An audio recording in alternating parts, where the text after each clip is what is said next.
Hey guys, welcome to Raw Customs. I'm your host, Patrick Rapolo, and we're back to the Jeep mods. So it has been a while since I've done any videos on what I've been doing to my Jeep, but I have been building a few accessories for it. I bought a few and added to it and have videotaped everything, so I'll be putting out videos over the course of this year showing what I have done to my Jeep. On this episode, we're going to be concentrating on the back bumper that I made. Now, for the most part, this bumper was a scrap build made from recycled metal that I had laying around the building. And one of the best things about building something from scratch is having the capability to recycle metal and take somebody else's trash and turn it into your treasure. So the inspiration for this build is a bumper that I saw that is made for the Jeep Gladiator, but it's not built for the JK. It also has quite a steep price tag on it, and even if they made it for my Jeep, I definitely wouldn't be paying this price for that bumper. Way too expensive in my opinion. But having the skills and the time and the resources and a little bit of free steel, I was able to build my own version of this for around $250, including the lights and the paint and the little bit of steel that I actually did purchase to actually build this project. So if you're thinking about doing a project like this yourself, hopefully you can pick up a couple of tips or tricks that'll help you out on your build. So check it out, let me know what you think, and let's get to it.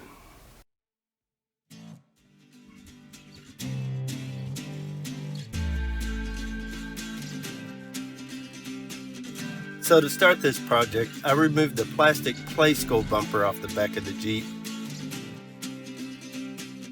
Next, I used some cardboard to cut out a basic template for a brace for the bumper to connect to the frame of the Jeep. Next, I used my plasma cutter to cut a strip out of an old car ramp that I had laying around. Then I used the grinder to clean up the cut edge. Then I laid the section in place and centered it. Then I made marks on each side of the spare tire to make a recessed area where the tire would fit. Then the area was marked and cut out.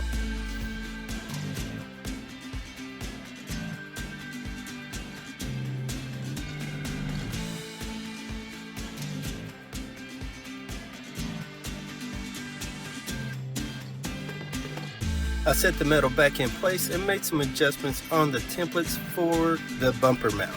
The template was transferred over to the steel and then cut out. Once the bumper mounts were cleaned up, they were mounted onto the Jeep using the factory hardware. I laid the center strip in place and centered it on top of the bumper mounts. Then I used a welder to tack all the pieces together to hold everything in place.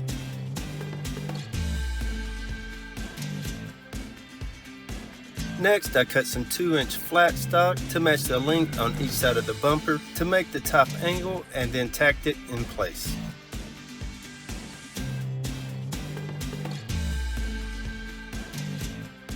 Then it was back to the cardboard to make a template to design the end cap.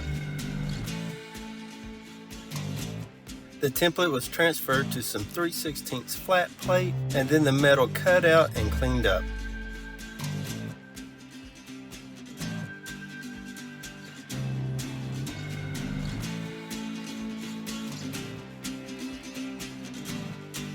Next, I set the piece in place on the bumper and adjusted to a lean out angle that I liked and thought looked good. Once I was happy with everything, the piece was welded into place.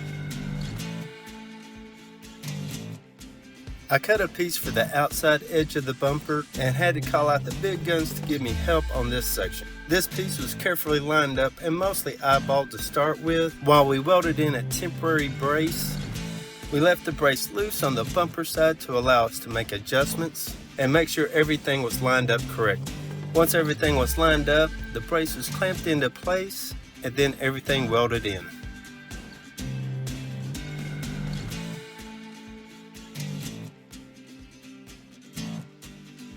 To make the top portion of the end cap, I used 1-inch angle to make the outside border. For the front edge, I cut a 45-degree angle using the bandsaw, and then had to just figure out the back angles as I put the pieces together. Once all my pieces were cut, they were held in place to the bumper using some magnets, and once everything was lined up, I used the welder to tack everything in place.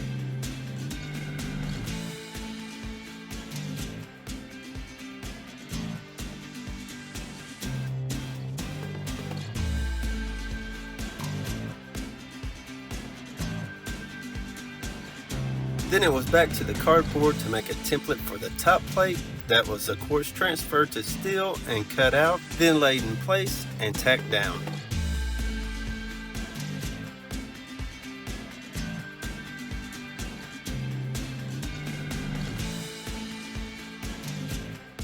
At this point, I removed the bumper from the Jeep to fully weld up all the seams to all the pieces that had been put together so far. Then I used a grinder to remove the top welds and smooth everything out.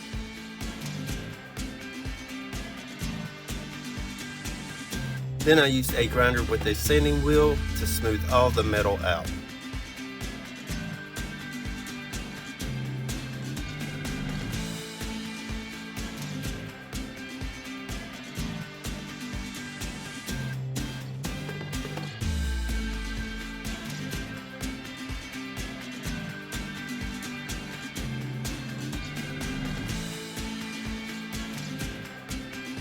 From here on out, it's pretty much the same thing, making templates, cutting pieces, and piecing the bumper together just like a puzzle.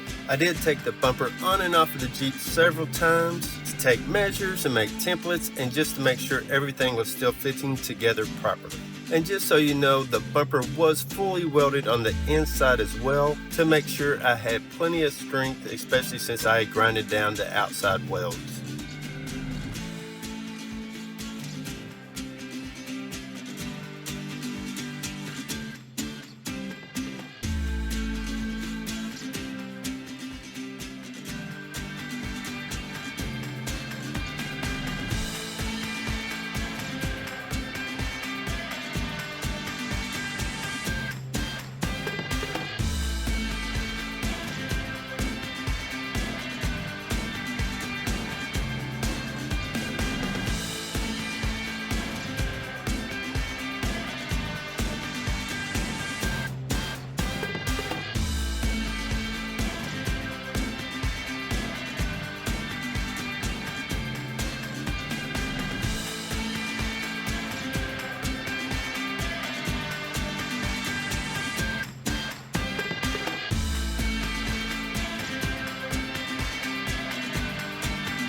To add some reverse lighting, I bought some LED lights that could be recessed into the bumper, and to make sure they were mounted correctly in the right location, I did make a template to allow me to line everything up and mark my cutout area.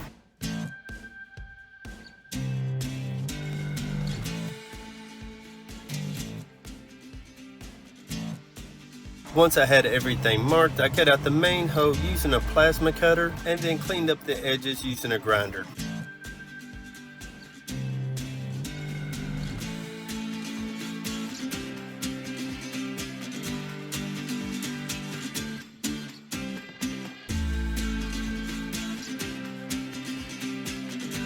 Next, the holes for the bolts were marked, then drilled out with a metal bit.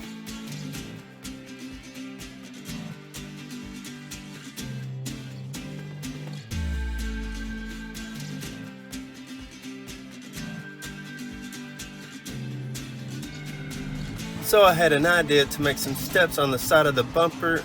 To do this, I used some 1-inch conduit and made a 90-degree bend on 2 pieces. I lined up my 2 pieces on the side of the bumper to figure out where to make the cuts to join the 2 pieces of pipe together.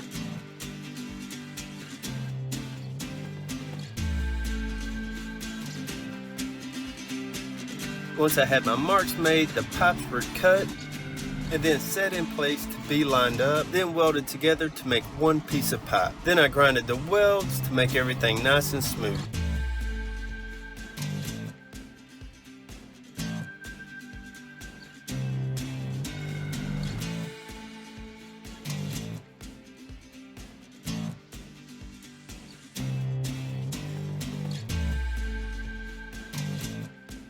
With the tube all cleaned up, it was lined up on the bumper and then welded into place.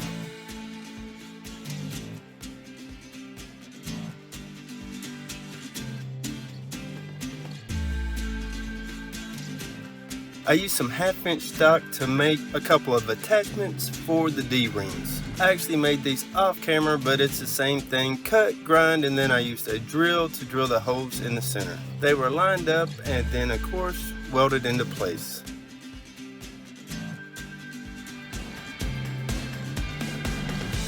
A couple of pieces were added to the top on each side to attach to a future rack. An additional bracing was added to the inside of the bumper to eliminate any weakness in the caps. Next, the bumper was cleaned and prepped for paint. Then I applied 2 coats of self-etching primer.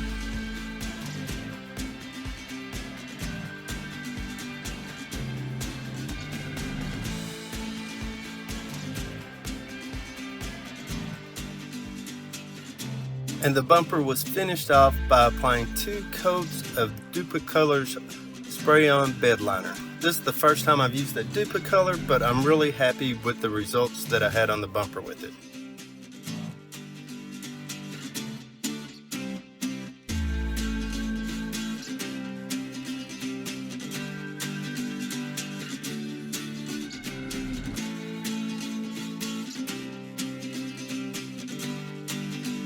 Once the paint was fully dry, the bumper was installed for the last time, and here's the results.